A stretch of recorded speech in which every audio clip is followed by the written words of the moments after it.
참 예수님, 인천에서 왔습니다. 김현우 바오로 신부님 만나서 반갑습니다. 오늘 좋은 날이라고 들었어요. 또 전국 담당 신부님 김영철 신부님의 또 은경축도 있고 또 축일도 다가오고 좋은 날이죠? 신부님의 영육간의 건강을 위해서 저도 기도하겠습니다. 저는 바오로예요.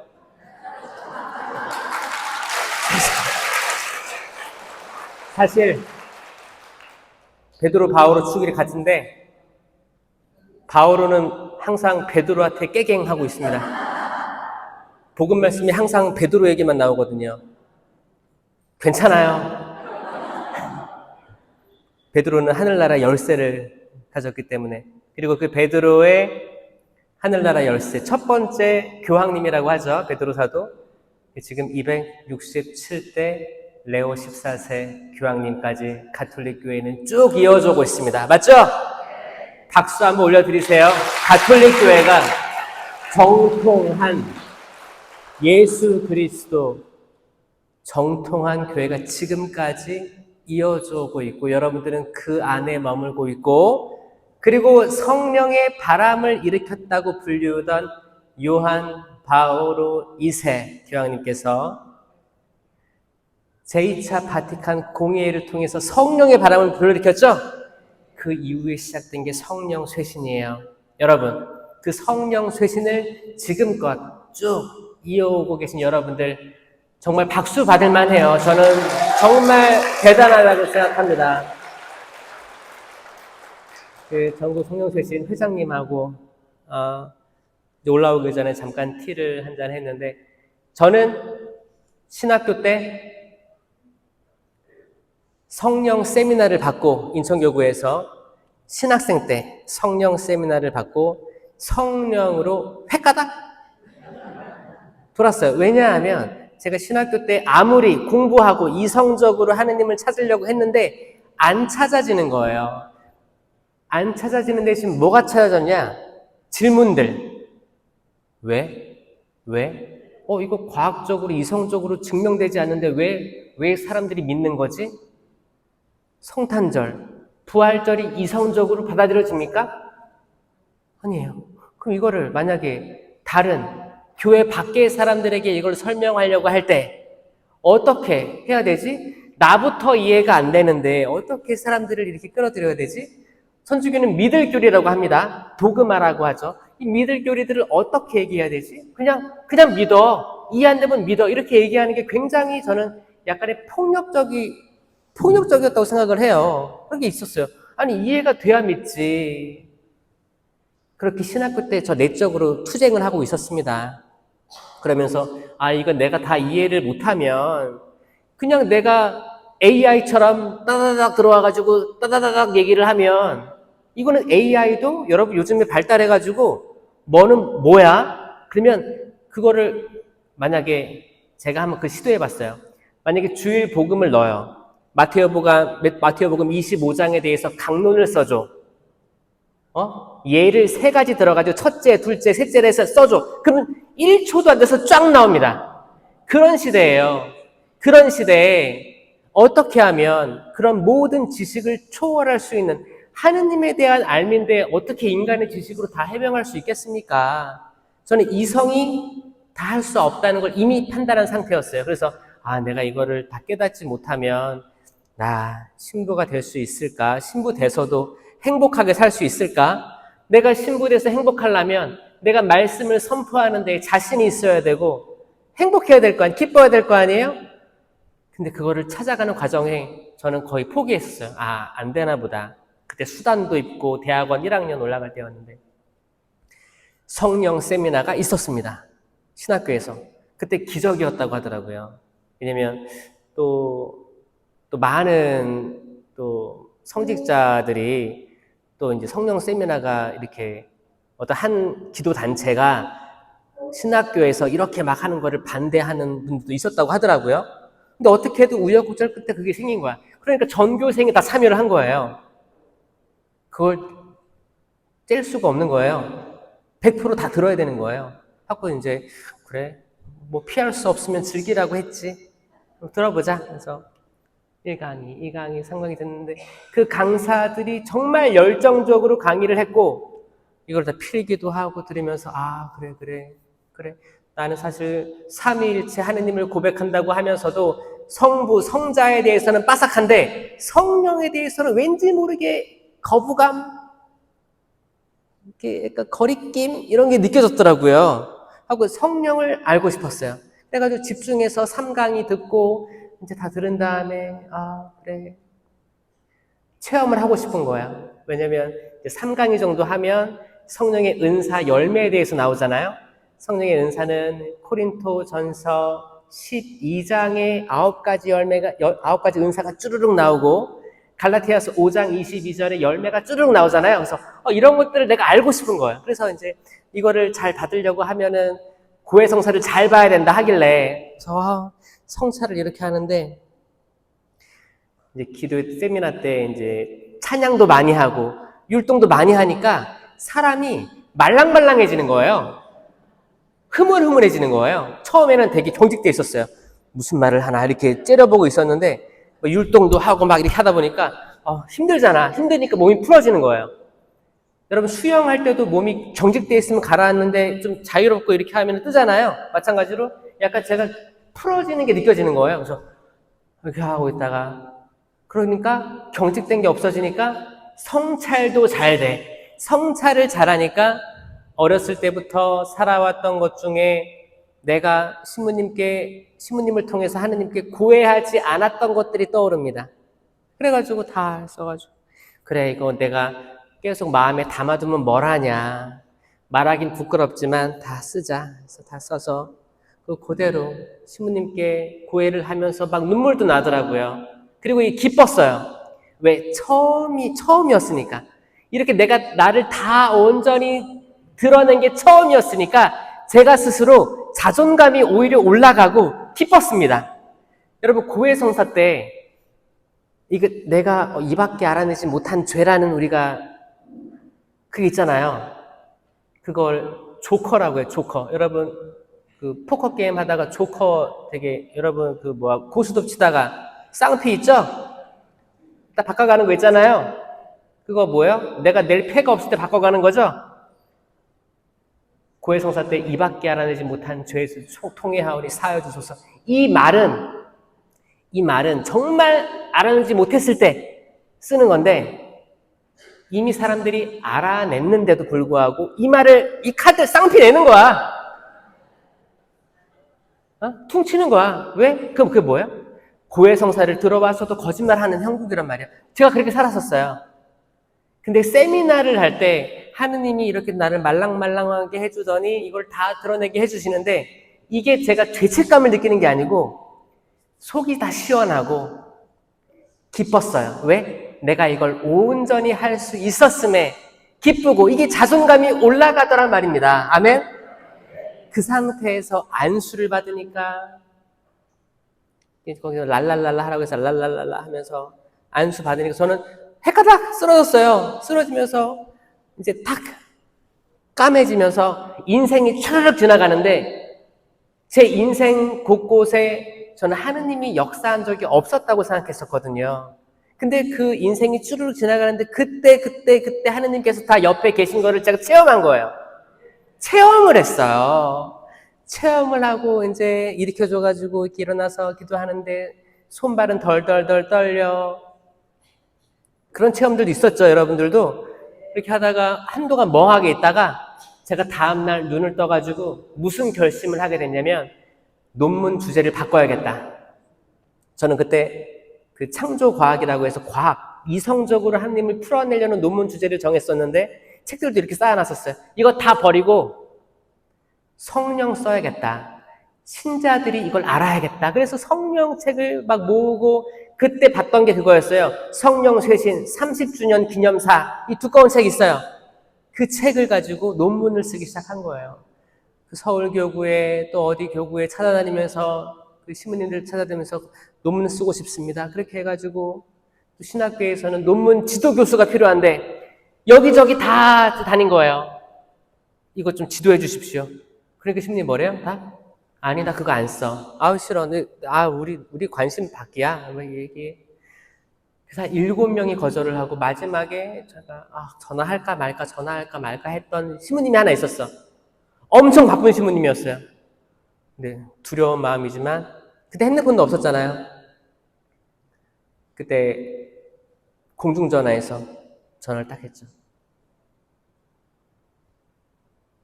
뜨르릉 뜨르릉. 신부님 안녕하세요. 저는 한 번도 신부님 만난 적이 없지만 신부님 제가 성령 쇄신으로 논문을 쓰고 싶습니다.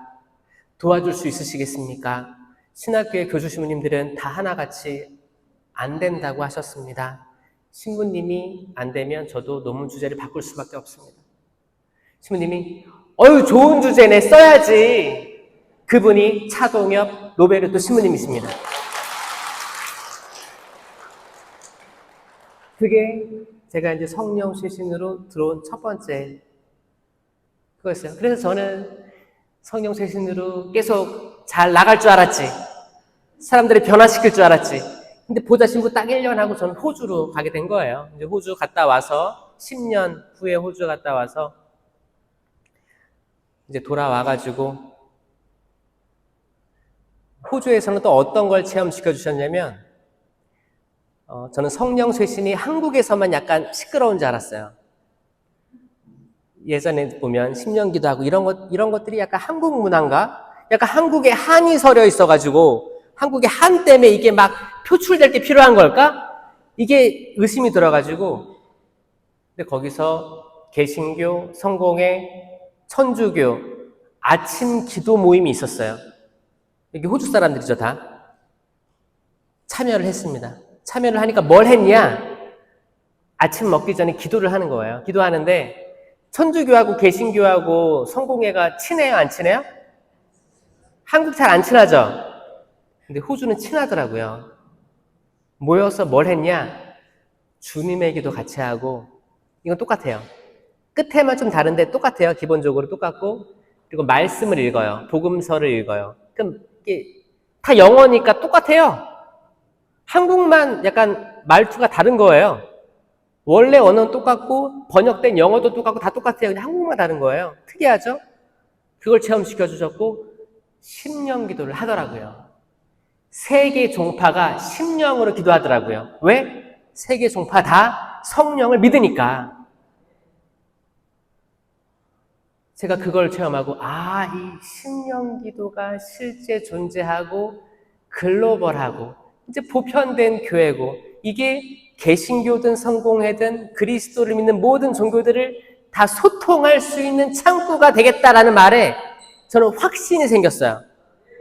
그래서 저는 심령 기도를 많이 알려야겠다. 이 좋은 걸 왜 안 알리냐.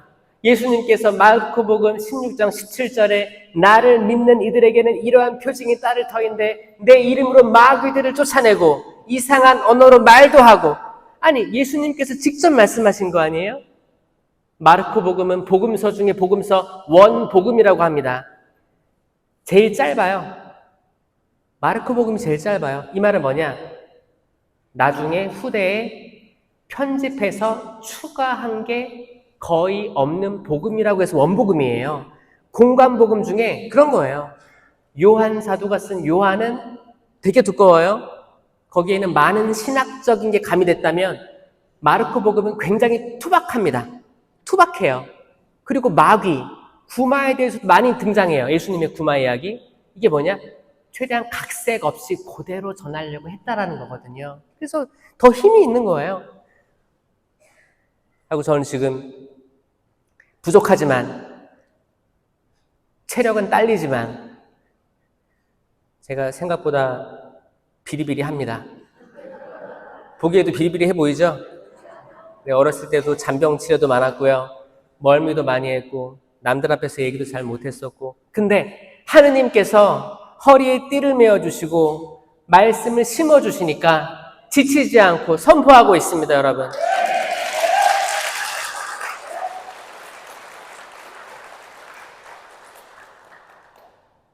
그리고 주님의 제단 위에서 하느님에 대해서 이야기하는 것을 저는 영광으로 생각하고 있습니다. 제 생이 다할 때까지.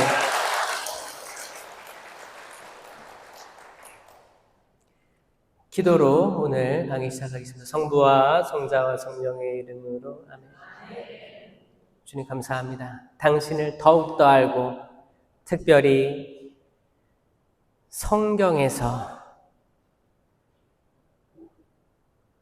하느님, 예수님에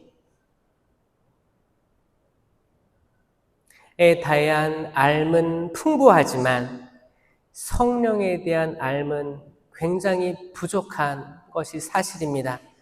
그런 성령 하느님에 대한 체험으로 말미암아 이 성령 쇄신이 한국 교회에 뿌리가 깊어지고 많은 체험들로 쇄신되게 해주심에 감사드립니다. 이들이 지치지 않게 하여 주시옵고 당신의 그 성령 칠은으로 굳건해진 개개인이 공동체 유익을 위한 9가지 은사로 공동체에 도움이 되는 삶을 살아가게 하여 주시옵소서. 그러므로 성령께서 주시는 9가지의 열매를 주렁주렁 맺어 마치 강가에 심긴 나무처럼 제때 열매를 맺는 나무들이 되게 하여 주시옵소서. 이 부족한 저에게도 축복을 내리셔서 당신의 말씀을 이 부족한 제 입술에 담아 또박또박 신자들의 귀에 들어갈 수 있는 언변을 주시옵고 지혜의 말씀 은사, 지식의 말씀 은사로서 표징과 표적을 바라기보다 말씀으로 단 한 명이라도 깨우칠 수 있는 그 굳셈, 강함을 드러내게 하여 주시옵소서. 오직 당신 이름 삼위일체이신 하느님 영광 받으소서, 찬미 받으소서. 아멘. 성부와 성자와 성령의 이름으로 아멘. 참 예수님, 제가 가지고 온 말씀은 예수 성심 그리고 성체 성사. 그럼 예수 성심을 예수님을 집중해서 볼 수 있지만 그래도 또 다른 예가 있지 않을까. 성경에 그 한 예를 들고 왔는데 저는 그 예가 보아즈라고 생각합니다. 보아즈. 그래서 이 보아즈에 대해서 이야기를 하기에 앞서서는 룻기에 대해서 이야기를 하지 않을 수밖에 없어요. 이 보아즈는 나중에 다윗의 증조 할아버지입니다. 어떻게 보아즈를 통해서 또 하느님의 역사가 다윗 가문에 쭉 이어져 오게 되었는지 거기에 대해서 이야기를 하면서 그 보아즈가 가졌던 여러분 예수 성심이 예수님의 성심만을 의미하지 않습니다. 그거 아셔야 돼요. 항상 하느님, 예수님, 성령을 이야기할 때는 삼위일체를 봐야 돼요. 삼위일체이신 하느님, 따라해보세요. 시작. 삼위일체이신 하느님, 삼위일체이신 예수님, 삼위일체이신 성령님. 아멘. 만약에 우리가 예수 성심이라고 해서 예수님만 계속 바라보고 있다면 우리 큰 걸 놓쳐버릴 수 있습니다. 왜? 그분은 유일신 하느님이에요. 우리가 이제 하느님, 예수님, 성령 따로따로 위격으로만 따로따로 구분해가지고 공부하기 시작하면 이게 삼신론에 빠지는 거예요. 삼신론 알아요? 삼신 할매 알아요? 한자가 다른 거죠. 거기 다르죠. 이제 삼신론이라고 하면 하느님, 신, 예수님이라는 신, 성령이라는 신을 딱 구분해가지고 세 명이 신이었다 얘기하는 거예요. 이거 이단이에요, 이단.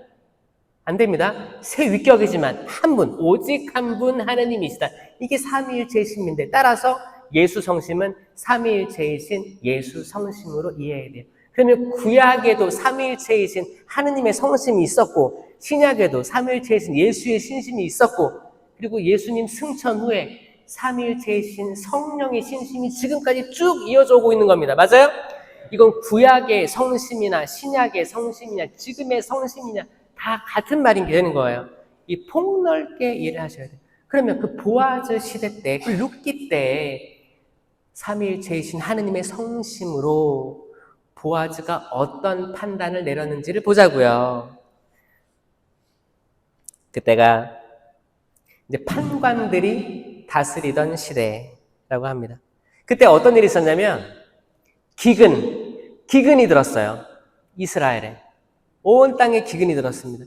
기근이라 하면 물이 한 방울 안 떨어지는 거예요. 땅은 쩍쩍 갈라지고 뭘 아무리 심어도 안 되는 거예요. 안 되는 거예요. 그래서 어떻게 해요? 다 힘들어했어요. 힘들어해서 어떡하지 끼니를 줄이는 거지. 왜? 언제 다시 비가 오고 언제 다시 씨앗을 뿌리면 자랄지 모르니까, 미래를 모르니까 어떻게 해요? 아껴 먹어야 돼. 그러고 살았겠죠. 그때 엘리멜렉하고 나오미가 등장합니다. 엘리멜렉하고 나오미는 결심합니다. 야, 이 땅을 떠나야겠다. 이 땅을 떠나서 이방인들이 사는 곳으로 가야겠다. 거기는 비가 내린다고 하니. 야, 요런 거 지금도 우리가 살고 있는 여러분에도 있을걸요? 그러니까 우리가 그 기근이라고 하면 묵상을 해야 될 게, 여러분 각 단체, 여러분들 같은 경우에는 성령쇄신이 젊은 사람들도 안 들어와, 사람들이 신령기도 한다고 손가락질해, 찬양하고 손들고 기도한다고, 왜 이렇게 시끄러워? 그래. 뭔가 기쁨이 메마르고 내가 하고 있는 게 옳은 걸까? 그리고 여러분들 아마 젊을 때 들어와서 지금껏 하고 있는 사람 있을걸요? 젊을 때도 자기는 막내였는데 지금도 막내인 사람 있을걸요? 후배들이 안 들어오니까 그런 사람 있을 수도 있어요. 언제까지 이거 해야 돼? 이게 기근. 이게 영적 의미의 기근이에요. 뭔가 메마르고 뭔가 기쁨이 다 날아갔고 옛날에 분명히 좋은 걸 경험했었는데 이제 다 손들이 이제 다 날아갔네. 이럴 때 우리는 떠나고 싶어합니다. 떠나고. 예수님의 제자들도 예수님 따라다닐 때 좋았지. 예수님 따라다니니까 빵 5개와 물고기 2마리로 5,000명을 넘게 배불리 먹으셨어. 와, 진짜 멋있다. 예수님 멋있다. 막 따라다녀. 예수님. 그래서 제베데오의 아들들 야고보와 요한이 있었는데 제베데오의 아내가 뭐라고 해요? 스승님, 와, 진짜 멋있습니다. 당신 나라 임하실 때 제 아들 둘이 있으니까 하나는 오른쪽, 하나는 왼쪽에 앉혀주십시오. 그랬어요. 왜? 멋져 보였으니까. 좋아 보였으니까 그런 청탁을 한 거예요.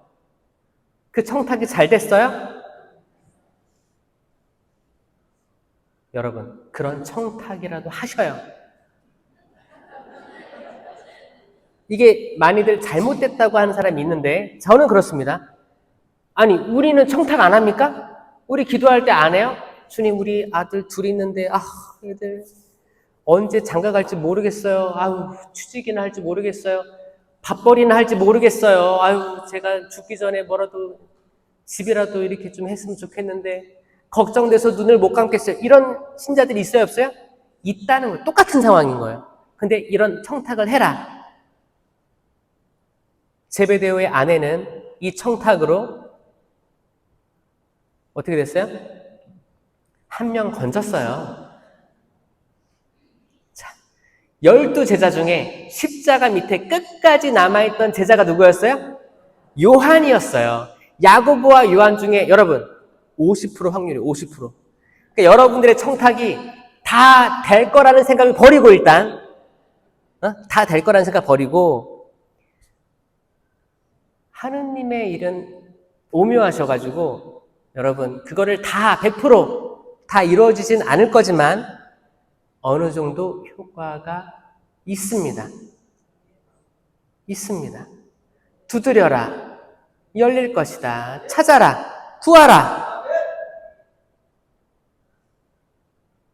자녀가 빵을 달라는데 돌을 줄 아버지가 어디 있으며 생선을 달라는데 전갈을 줄 아버지가 어디 있겠느냐. 너희가 악하면서도 너희 자녀들에게 좋은 걸 줄 알거든. 하늘에 계신 너희 아버지께서 얼마나 더 좋은 것, 성령을 더 잘 주시겠느냐. 아멘? 이거 너무 신나는 얘기 아니에요? 그러니까 우리가 악하고 우리가 청하는 게 세속적인 거 인정하자고요. 우리가 그쵸. 우리가 항상 거룩하고 고결한 것만 구하면 너무너무 좋겠죠? 근데 인간적인 약함으로 당연히 그런 것들을 구할 수밖에 없습니다. 그러니까 구할 때는 이거 구할까 말까. 우리 대모님이 구하지 말라고 했는데 구하면은 기복신앙이라고 했는데 그런 거에 두려워하지 마시고 저는 구해라. 긍정적인 신앙을 살아야 되지 않겠냐라고 얘기하는 겁니다. 두려워하지 마세요. 두려워하지 마세요. 단지 하느님을 가장 우선순위로 두면 됩니다. 내 아들이나 딸이나 건강이나 재물이나 그 모든 것들을 하느님보다 조금만 낮추면 되는 거예요. 그러면 내가 신앙생활을 할 때 나중에 돌아다 보니까 이미 다 그런 축복들이 쌓여 있는 걸 나중에 체험하리라 믿습니다. 아멘? 다 잘 될 거예요. 잘 될 거라는 희망. 성경의 모든 역사가 그 희망과 생명에 대한 책이거든요. 그러니까 저는 이 역사, 긴 역사, 베드로부터 쭉 지금까지 레오 14세까지 이어오는 이 가톨릭 교회에 머무르는 모든 이들이 큰 축복, 어마어마한 축복을 누리길 바랍니다. 하늘의 별처럼, 바다의 모래알처럼 많은 자손을 주겠다고 약속하신 그분의 축복은 단지 자녀만의 축복을 얘기하는 게 아니에요. 뭐예요? 사람이 원하는 것. 사람이 본질적으로 바라는 것들 풍요로운 그분께서 다 주재하시니 얼마나 자랑스럽습니까? 전 여러분들이 자랑스러워요. 우리 김대건 신부님 탄생 200주년 때 나는 천주교인이요 그랬잖아요. 천주교인님이 자랑스러워야 됩니다. 아멘? 아멘? 천주교인 자랑스러워요. 지금 박수 치시는 분들은 복 많이 받으시길 바라요. 혹시나 늦게 지금 치신 분들 있죠? 그분들도 하느님이 다 채워주시리라. 엘리멜렉과 나오미는 기근이 들어서 이 거룩한 땅 이스라엘을 포기하고 이방 민족으로 가는 거예요. 그때 얼마나 마음이 그랬을까요? 아마 죄책감을 가지고 떠났을 거예요. 아들 둘이 있었어요.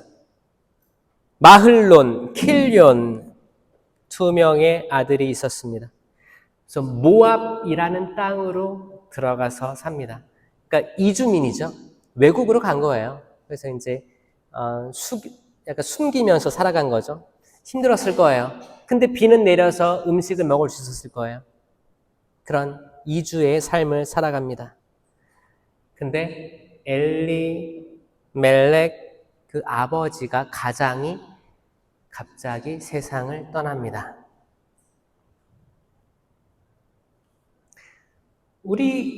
여러분들도 아마 이런 체험 할걸요? 열심히 일해가지고 사랑하는 아내, 사랑하는 남편 만나가지고 이제 행복을 꿈꾸면서 우리 청약이라도 하자 해서 이렇게 해가지고 어떻게 당첨돼가지고 이제 애들도 이제 낳고 살다가 청약으로 이제 이사를 다 해서 직장도 이제 안정됐고 이제 애들도 크는 모습 보고 너무 행복한데 갑자기 병이 덜컥 올 때도 있습니다. 가장이 갑자기 픽 쓰러져가지고 뇌졸중으로 판정받고 휠체어를 끌 수도 있고요. 되게 다양하게 이제 막 살라고 하는데 이제 막 꽃피려고 하는데 우리 가정이 이제 막 행복하려고 하는데 그럴 때가 있어요. 나오미 그녀가 그걸 겪은 거예요. 그럼 일단 죄책감을 가지고 이방인 땅에서 사는데 남편 죽었어요. 그래도 어떡하냐 살아야지. 그래도 아들 둘 있으니까 살아보자. 그때 아들들이 결혼을 합니다. 이제 모압 땅의 여자들이었어요. 그러니까 이방 민족의 여인들하고 이제 그 나라에 살았으니까 결혼을 다 합니다. 나오미 입장에서는 우리 사실 유다 지파인데 유다인들과 혼인을 해야 되는데 근데 여기 모압 땅에 사니까 할 수 없지. 지금 남편도 없고 어떻게 해요? 결혼한 거죠. 결혼을 해서 오르파와 룻이 들어오는 거예요. 이 룻기니까 룻이 이제 주인공입니다. 오르파와 룻이라는 며느리가 모압 땅에서 들어온 거예요. 그러니까 그 성경에 누구는 누구를 낳았고 누구는 누구를 낳고 하잖아요. 거기 마태오복음 1장에 보면 거기서 룻은 누구를 낳고 하잖아요. 자, 거기서 등장한 룻은 유다 지파가 아니었던 거예요. 그런데 그 족보에 들어가게 된 이유가 이게 나오는 겁니다. 이 굉장히 드라마틱한 이유이기 때문에 나오는 거예요. 이게 우리 이야기예요, 진짜. 근데 결혼을 했어. 근데 아들 둘이 죽습니다. 아들 둘이 결혼을 했는데 죽어요. 그러면 이 나옴이 한 명 남은 거예요. 유다 지파. 모압 땅에서 살고 있는 유다 지파는 나옴이 혼자 남은 거예요. 남편 잃었지, 아들 둘 잃었어요. 제가 이제 강의 전국 다니다 보면 이런 분들도 만나게 됩니다. 이게 단순히 성경에 있는 믿거나 말거나 얘기가 아니고 지금도 이루어지고 있는 이야기들입니다. 저는 외국인 담당하기 때문에 지금 인천교구에서 이주민들로 이주해 온 사람도 있어요. 유학생으로 와가지고 살다 보니까 한국 너무 좋다. 인도네시아에서 와가지고 그래서 이제 살아야겠다 해서 결혼했는데 비자가 없으니까 의료 지원도 안 돼. 이렇게 하다가 열심히 이제 일을, 노가다를 막 해가지고 이렇게 살고, 조금 이제 안정돼서 비자를 받았어. 결혼도 했어. 아이도 생겼어. 근데 갑자기 세상을 떠나는 제 주변에도 이렇게. 졸지에 과부가 셋이 생긴 거예요. 자, 나오미, 오르파, 룻, 3명 다 과부가 된 거예요. 나오미는 다 포기했어요. 다시 유다로 돌아갈 결심을 합니다. 남자들이 있어야 뭐 할 거 아니에요? 여러분, 남자들이 얼마나 중요한지 알아요? 남자들 중요합니다, 여러분. 집에 남자들이 살아있다면 마사지도 목 안마도 해주시고 정말 잘 다독거려서 든든한 기둥이 되게끔 도와주셔야 돼요. 그렇죠? 지금 이 여인네들 보세요. 나오미, 오르파, 룻, 이 처량함을 보세요. 또 이 당시는 더 옛날이었으니까 얼마나 처량했겠습니까? 그렇죠? 나오미가 난 이제 유다로 돌아간다. 자, 각자 제 어머니의 집으로 가거라. 너희가 죽은 남편들과 나에게 해준 것처럼 주님께서 너에게 자의를 베푸시기를 빈다. 이게 룻기 1장 8절입니다. 그리고 이제 보내려고 해요. 나 혼자 가겠다. 여기 남아 있어라. 너네들은 모함 여자들이니까 아유 나를 잘못 만나가지고 잘못 시집 와가지고 고생이 많다 남아있고 난 돌아가겠다.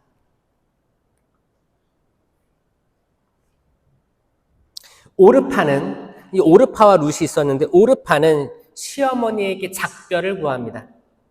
그래요. 안녕히 가십시오.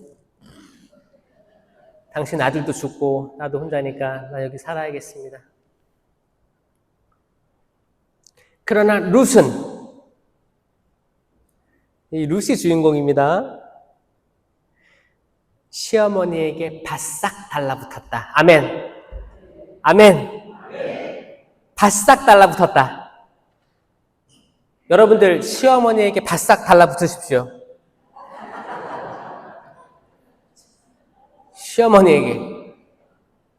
혹시 사이가 안 좋은 사람들이 있다면 여러분 며느리가 지혜로우면 시어머니에게 잘합니다.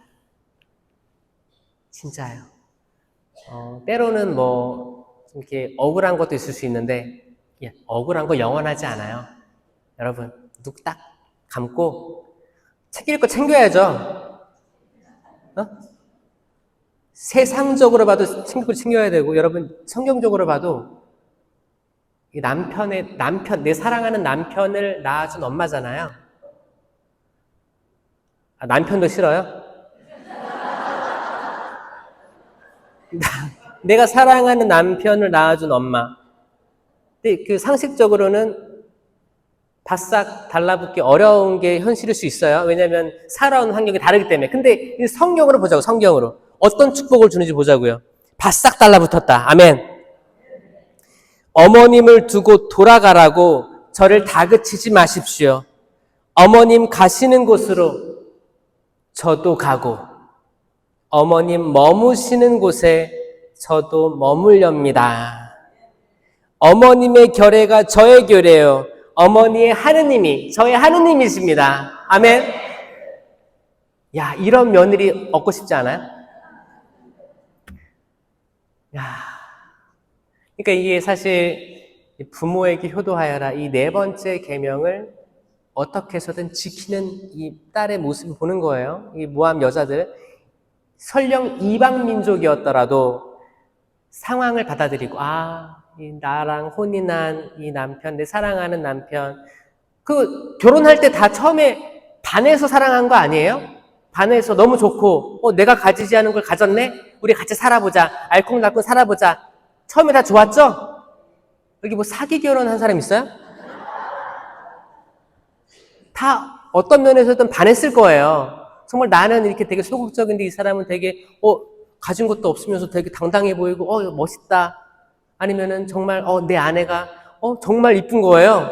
그래갖고 우리 사귀자 해가지고 연애하다가 이렇게 결혼했을 수도 있고 근데 살다 보니까 이제 화장도 덜 하고 그러면 깜짝 놀라 설령 그렇다 했는데 처음에는 이렇게 약간 설레이고 막 해가지고 알콩달콩 살아보자 우리 같이 하면 혼자 하는 것보다 훨씬 잘 살 수 있을 거야. 이것도 해보고 저것도 해보자 했을 거 아니에요. 그거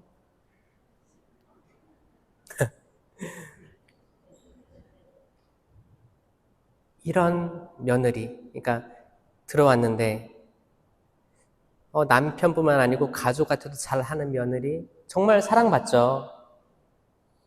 그렇죠? 그러면 그런 마음을 가지고 있다면 반대로 여기 아들 가지고 있는 집 있어요? 아들. 자, 그럼 아들들을 장가 보냈어. 장가 보냈는데 잘 와요? 손절한 거 손절?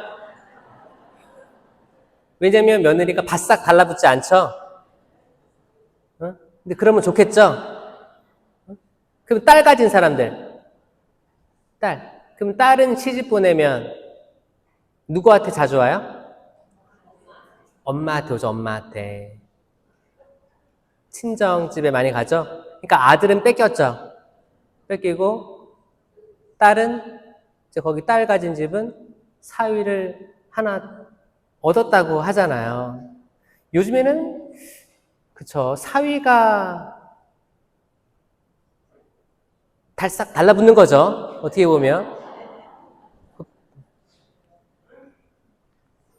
근데 그것도 다행이에요. 요즘 남편들의 지혜입니다.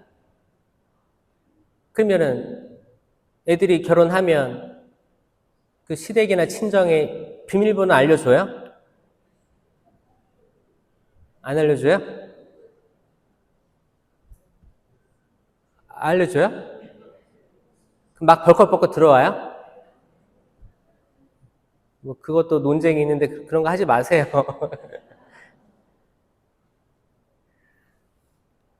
네, 저는 요즘에 그런 생각해요. 요즘에 지금 여러분들은 신앙적으로 잘 살고 있는데 여러분들의 자녀들이 이제 결혼한 지 얼마 안 된 분들이 있던가 그럴 수 있어요. 이제 손주, 손녀 어리고 그런 분들이 있을 수도 있을 것 같아요. 그런 분들은 부모님들이 신앙을 많이 잃어버려요. 왜냐? 여러분들이 열심히 살았기 때문에 이게 좀 질렸나 봐. 너무 열심히 해서 자기들을 케어 안 했다고 생각하나 봐요. 그래서 나는 안 나갈 거야. 근데 이제 부모님들이 뭘 얘기해요? 제발 그래 너네 안 나가도 괜찮다. 근데 손주 손녀 낳으면 꼭 세례시켜라. 이거 약속을 하고 이렇게 합의를 해서 이렇게 좀 풀어준단 말이에요. 그렇게 하다 보면 나중에는 여러분 밑에 세대가 많이들 지금 냉담을 많이 하고 있어요. 그러니까 성령 쇄신에도 여러분 아들, 딸뻘들이 없는 거예요. 그렇잖아요. 왜? 여러분의 자녀들도 없는 것처럼. 다 없죠? 어디 갔어요? 불교 갔어요? 불교? 어딘가 없어졌죠? 근데 이제 그 아이들이 약간 크면서 거기 손주, 손녀들이 크면서 나중에 첫 영성체 할 때 약간 좀 부모 교육이 있어서 조금 가겠지만 또 그때뿐이에요. 그때뿐이고 또 이렇게 흐트러지더라고. 그러니까 저는 한국 성령 쇄신이든 한국 천주교든 지금 여러분 세대, 의정부는 좀 젊은 것 같아요. 제가 봤을 때는.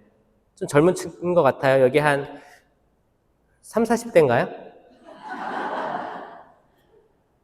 조금 더 됐어요? 한 50대, 60대가 아마 평균적으로 예전에 민주화 운동 이후에 딱 그때 사회 참여라든지 성령 쇄신으로 확 끌어올랐던 그 젊은이들이 지금 여러분 나이가 된 거라고 생각하거든요. 정말 대단한 분들이에요. 근데 여러분 때 체험했던 그 사람들이 지금도 나올 거란 기대를 좀 버리시고 여러분들이 계속 그 마음을 가지고 나갔으면 좋겠습니다. 진득하게. 왜 우리는 후배가 안 들어와? 왜 젊은 피가 안 들어와?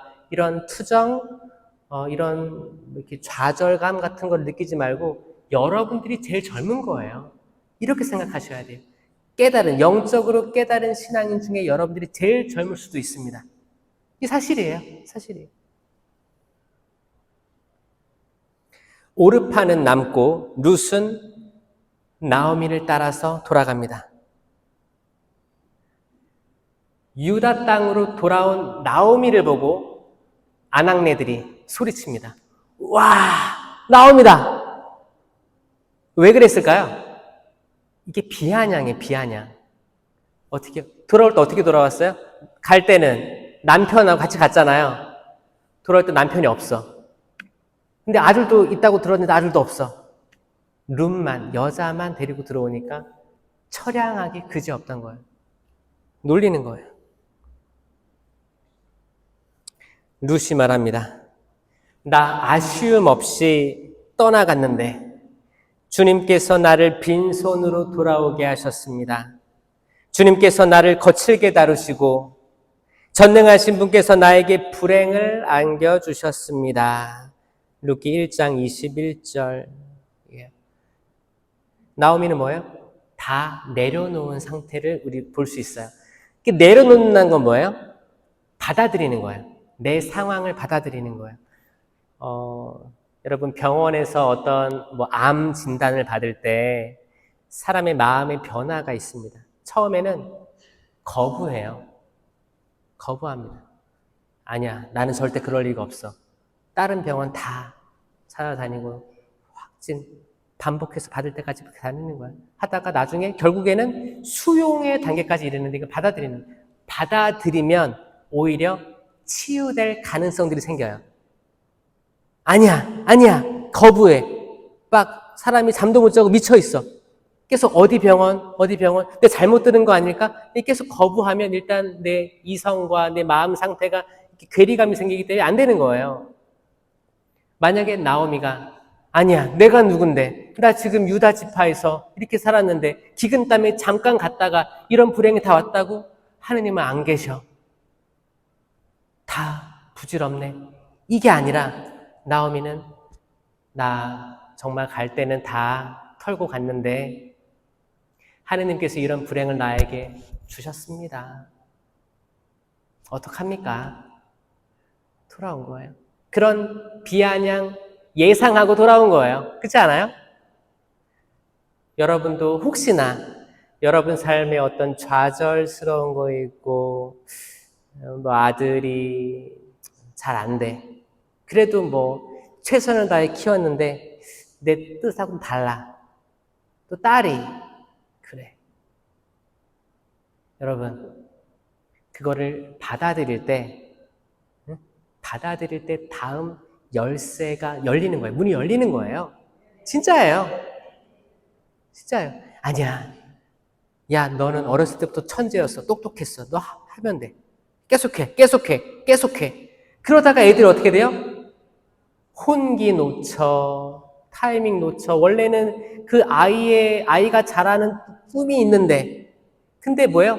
때론 엄마가 이루고 싶었는데 못 이뤘던 거를 아이에게 강요할 때도 있거든요. 나는 어렸을 때 가족이 형제가 많아가지고 나는 막내였는데 다 오빠들 막 누나들은 대학교도 보냈는데 나는 집이 가난해가지고 그냥 조금만 공부하고 나 미술이 좋았는데 그때 학원도 다니고 싶었는데 무슨 미술이냐고 돈 많이 드는데 하지 말라고 좌절돼가지고 이거를 부글부글 끓이면서 그렇게 커왔는데 나중에 이 집구석이 싫어가지고 빨리 시집을 간 거야. 이 집구석이 싫어서 빨리 결혼하는 거예요. 그랬는데 자녀가 낳았어. 그러면 뭐야? 계속 어렸을 때부터 미술, 계속 어렸을 때부터 피아노, 엄마가 못했던 거 막 해. 혹시 나도 이런 재능이 있으니까 혹시 내 자녀들도 재능이 있지 않을까? 막 해. 근데 사실 아이는 컴퓨터라든지 뭐 다른 거 게임이라든지 뭐 게임을 설계도 하고 막 이럴 사람인데 계속 그 음악, 미술 막 이런 거, 다음 체육 이런 거 막 하다가 시간을 날리는 경우도 있습니다. 아이들이 정말 타고난 것들이 있거든요. 타고난 것들을 그대로 볼 줄 알고 그대로 밀어줄 줄 아는 부모님들이 필요해요. 진짜예요. 수많은 사람들이 그때 이제 베이비붐 세대 이후에 엄청나게 대학교들이 막 생겼습니다. 왜냐? 한국은 대학교 나와야 돼. 이 말 때문에 너도 나도 다 대학교 들어갔어요. 그 대학교가 이제 지금은 텅텅 비어가지고 외국인 유학생으로 채워도 안 돼요. 통폐합이 됩니다. 대학교 아무리 높은 데 나왔어. 좋은 데 나왔어. 근데 취업이 안 되고 계속 대학원까지 공부하는 사람 지금 엄청 많아지고 있습니다. 뭘까요? 이게 그렇게 휩쓸려 간 것 같아요. 왜냐면 우리가 이제 한국 사회가 전쟁 이후에 아무것도 없어. 밥에 푸치하면 좋은 거야. 그렇게 하다 살았으니까 그 부모님들은 교육에 한이 맺혀가지고 내 자식들은 모든 걸 다 바쳐가지고 교육시키겠다. 그 대학을 다 보낸 거예요. 너도 나도 다. 그러니까 뭐예요? 거기서 뚜렷이 드러나는 재능들이 사그라지고 다 대학교 졸업장만 남은 거예요. 그럴 리가 없는데 분명히 너는 천재인데 더 해야 되는데 그래서 대학원까지 다 갔다. 다 잘 안 되고 그런 케이스들. 지금의 여러분들이 할 거는 성당 나와서 기도하고 저는 아무것도 바라지 않습니다. 이렇게 기도하면서 자녀들에게는 야, 너 빨리 거기 들어가서 정말 거기 학군 좋은 데 가서 애들 키워야 돼. 다.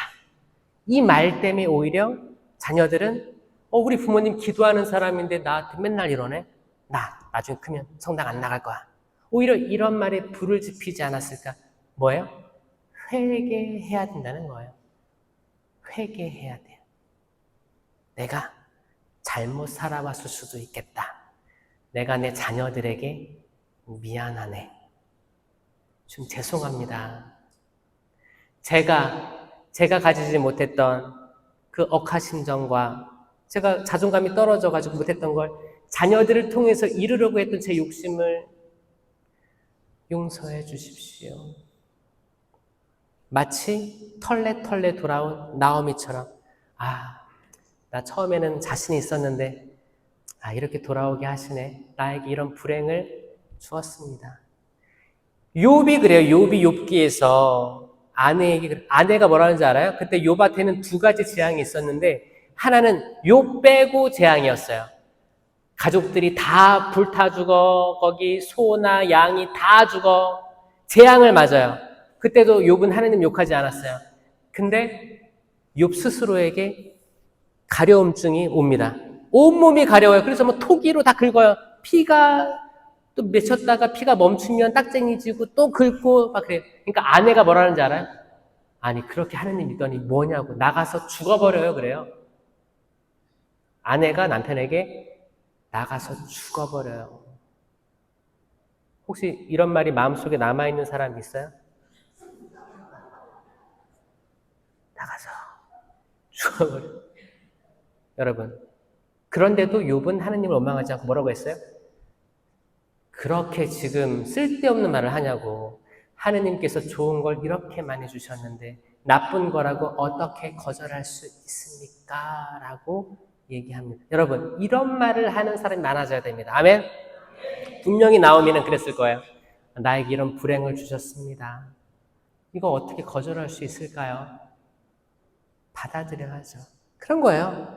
여러분도 받아들이는 이는 행복합니다. 분명히 살 구멍을 열어주실 거예요.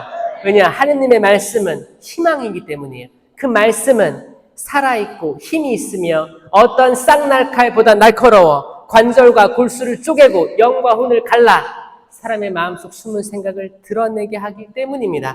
마음속이 드러나야지 회개가 일어나는 거고 마음속이 드러나야지 딱딱하고 경직되는 게 아니고 목이 뻣뻣한 게 아니고 드러나야지만 하느님 체험을 할 수 있다는 거예요. 맞죠? 그러니까 저는 성령 기도회가 성령 쇄신이 하느님을 만날 수 있는 아주 좋은 위치에 있다. 그거를 유지해달라. 성가 부르는데 성가대가 성가를 부르든 찬양이 성가를 부르든 할 때 입 뻥끗 안 하고 너는 성가를 불러라. 나는 절대 부르지 않을 거야. 율동 막 하는데 팔짱 끼고 나는 절대 따라하지 않을 거야. 내 자존심이 허락하지 않아. 이런 게 아니고 말랑말랑해가지고 네 박수도 막 치고 이런 게 인간으로서 하느님께 드릴 정말 찬양이 되는 거예요. 다윗도 춤췄잖아요. 사람의 시선을 두려워하지 않았습니다. 이게 아주 자연스러운 자연 상태의 사람이 되는 겁니다. 하느님의 영은 그때 체험할 수 있을 거예요. 그때 우리의 보아즈가 등장합니다. 약간 백마탄 왕자같이 등장해요. 보아즈는 엘리멜렉의 가문이었기 때문에 가족이에요. 있었는데 성공한 사람이었어요. 룻은 가진 게 없었으니까 이삭이라도 주었어요. 왜냐? 그 당시에 이제 레위기에 보면 이 가난한 약자들, 고아나 과부나 외국인을 위해서 이삭을 주울 때 일부러 좀 떨어뜨려 놓았어요. 왜냐면 그들이 주워갈 수 있게. 그러니까 부자들이 다 거두잖아요. 챙기는데 혹시 가난한 사람들이 있을 수도 있으니까 어느 정도는 떨어뜨리고 가도록 이 약자 보호법을 하느님께서 제정해 주셨습니다. 그래서 보아즈 일꾼들에게 이렇게 떨어뜨리라고 했는데 그때 이제 룻이 보이는 거예요. 룻이 이제 떨어진 거를 또 주워서 이제 엄마랑 시어머니랑 같이 먹으려고 이렇게 챙기고 있었어요. 그때 여기저기 다 다니니까 보아즈가 안쓰러워했어요. 여기서 저는 예수 성심이 녹아있다고 생각하는 거예요. 안쓰러워했습니다. 나는 마음이 온유하고 겸손하니 내 멍에를 메고 나에게서 배워라 하잖아요.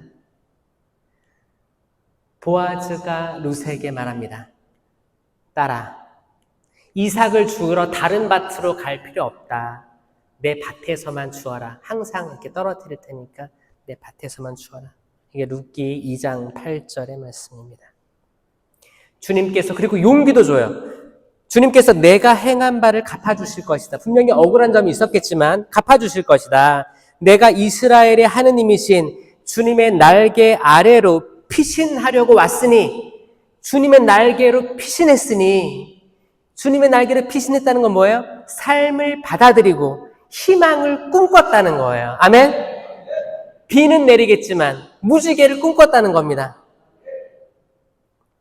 그분께서 너에게 충만히 보상해 주시기를 빈다. 아멘. 이런 축복의 말을 보아즈가 했습니다. 이런 보아즈 같은 남자 많아야겠죠? 내 사위가 이런 보아즈 같은 사람 들어오면 좋겠죠? 앞으로 들어올 보아즈 같은 사위를 위해서 박수 한번 쳐보세요. 아들도 부모님들. 여러분 아들이 보아즈처럼 됐으면 좋겠죠? 어딘가 가서 정말 마음이 따뜻해가지고 좀 어려운 사람이 있으면 도와주고 품어줄 수 있는, 그리고 축복의 말을 해줄 수 있는 남자들이 많았으면 좋겠죠? 진짜 중요한 거예요. 남자들이 진짜 중요한 것 같아요. 남자들이 맨날 전 세계 전쟁 일으키는 거 보면, 그래요, 뭐 이렇게 여자들이 잘 싸운다고 하잖아요. 서로 말도 싸움하고 되게 두고 보고 막 머리끄댕이 잡고 막 그러잖아요. 근데 그거는 사소하고 좀 자잘자잘한 것 같아요. 또 말싸움 뭐 그렇게. 근데 남자들이 모여서 사실 정책을 결정하고 전쟁을 결정하는 모습들을 보면 정말 버튼 한 번으로 수많은 사람 남녀 할 것 없이 이렇게 고통을 주는 걸 보면, 이 남자들이, 게임 남자들, 연민을 가진 남자들, 마음이 따뜻한 남자들, 남을 보고 연민을 가지고 부모를 공경하는 이런 따뜻한 마음을 가진 남자들이 많아지기를 기도해 주세요. 그래서 내 딸들이 미래에 그런 남자들을 만나게 해달라고 기도하셔야 되는 거예요. 그리고 내가 아들이 있다면 그 아들이 마음이 따뜻하고 남의 죄를 덮어줄 줄 알고 하는 남자로 거듭나기를 기도해야 되는 거예요. 기도만 해서 될 게 아니에요. 혹시 남자 아이를 가지고 있는 사람들이 있다면 그 모범을 가정에서부터 보여줘야 되는데, 어떻게 보여줘요? 우리 가정에서는 남편이 좀 가부장적이면 가부장적으로 또 아들이 이거를 그대로 물려받기도 하고, 남편이 또 힘이 없어. 아내한테 맨날 꾸지람 듣고 딸과 합세해가지고 남편을 무시하고 그러면 거기 있던 아들은 위축되는 거예요. 위축되는 거예요. 마음이 넓어질 수가 없어요. 뭐예요? 밸런스를 찾아야 돼, 밸런스. 만약에 남편이 뭔가를 하고자 할 때 아내가, 그래, 길을 살려줘야겠다. 길을 살려줘야겠다. 혹시 남편이, 아내가 뭔가를 또 하려고 해. 그러면 또 남편도 길을 살 수 있는 거예요. 서로 응원해주고, 서로 띄워주고, 희망을 주고, 사랑해주고, 이해해주고, 이걸 봤을 때, 거기서 자라는 남녀, 누가 됐든 정말, 아빠는 또 이런 장점이 있고, 엄마는 이런 장점이 있고, 두 개의 장점을 다 닮은 자녀들이 있을 텐데, 너무 늦었다고요? 지금 내 남편, 내 아내에게 사랑의 말, 남을 올려주는 말들 해봅시다. 할 수 있어요. 할 수 있습니다. 내 자녀들에게도 할 수 있어요. 우리가 표현에 좀 인색한 건 맞아요. 인색하죠? 어떻게 인색해요? 아들이 맨날 50점 맞다가 90점 맞았어. 그 맨날 50점 맞을 때는 부모님이 좋아했겠어요? 안 했죠? 근데 90점 맞았어. 그러면 어떻게 해야 돼요? 너무너무 잘했다. 와! 막 이렇게 해야 되잖아요. 근데 무뚝뚝한 부모님은 어떻게 해요? 넌 좀만 덜 하면 100점이야. 조금만 더 해. 이런 표현, 기쁨의 표현 자주 해주세요. 자녀들 사랑 먹고 자라요. 그쵸? 사랑 계속 주세요. 사랑 돈 들어가는 거 아니에요. 특히 하는 얼굴로 표현하는 사랑, 말로 하는 사랑, 그쵸? 계속 넣어주세요. 이게 나무에다 물 주듯이 계속 넣어주세요. 때론 여러분들이 피곤해서 짜증이 날 수 있거든요. 왜냐면 짜증은 나보다 약한 존재에게 계속 가기 때문에 이거를 조심하세요. 악마는 이거를 방해할 거거든요. 계속, 야, 너 입이 근질근질하지? 너 남편, 자녀들에게 뭐라고 해? 싸붙여. 이거를 조심하셔야 돼요. 입 닫고 차라리 그런 생각이 든다. 차라리 속으로 심령 기도를 전 하라고 좀 추천하고 싶어요. 심령으로 기도하세요. 마음이 불편하고 화가 날 때는 기도하세요. 심령으로.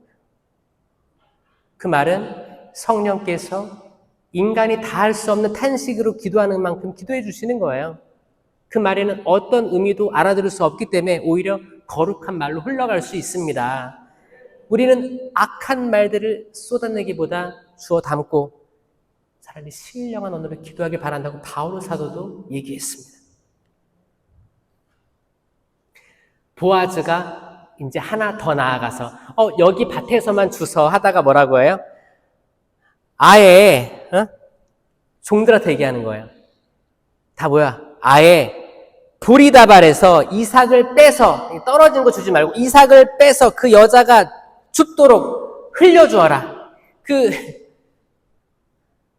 이거 뭐예요? 아예 다 대놓고 지금으로 말하면 플러팅이라고 하죠. 아예 그 사랑 표현을 하는 거야. 야 이렇게 다 해줘라. 완전 넘어간 거예요. 보아즈가 이게 마음이 따뜻해서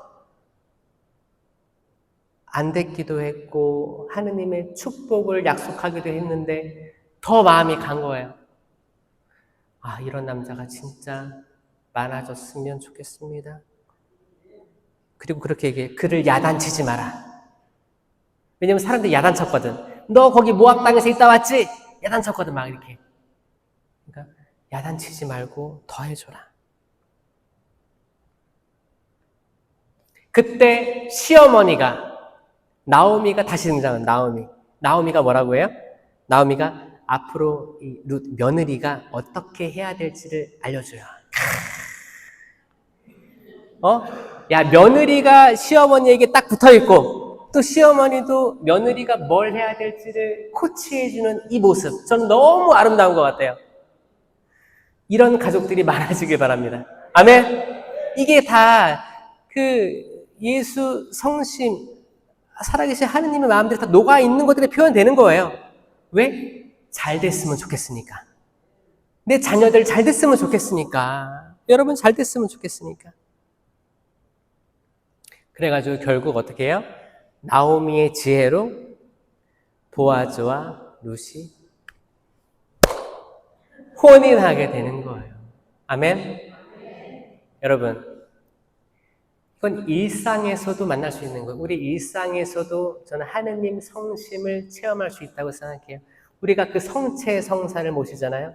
성체 성사는 살아있는 예수 그리스도의 몸과 피, 영혼과 신성이 온전히 담겨있는 실체 변화된 그분의 몸을 모시면 나는 생명이 되는 거예요. 내 생명을 나눠줄 수 있는 거예요. 뭘로? 내 말과 생각과 행동, 내 몸짓, 다양한 걸로 생명, 사랑을 나눠줄 수 있는 것. 이게 예수 성심에서 끝나는 게 아니고 우리도 그 성심을 본받아서 전파할 수 있는 그런 삶. 성령 쇄신이 앞장섰으면 좋겠습니다. 영광이 성부와 성자와 성령께 성부와 성자와 성령의 이름으로 아멘. 들어줘서 감사합니다.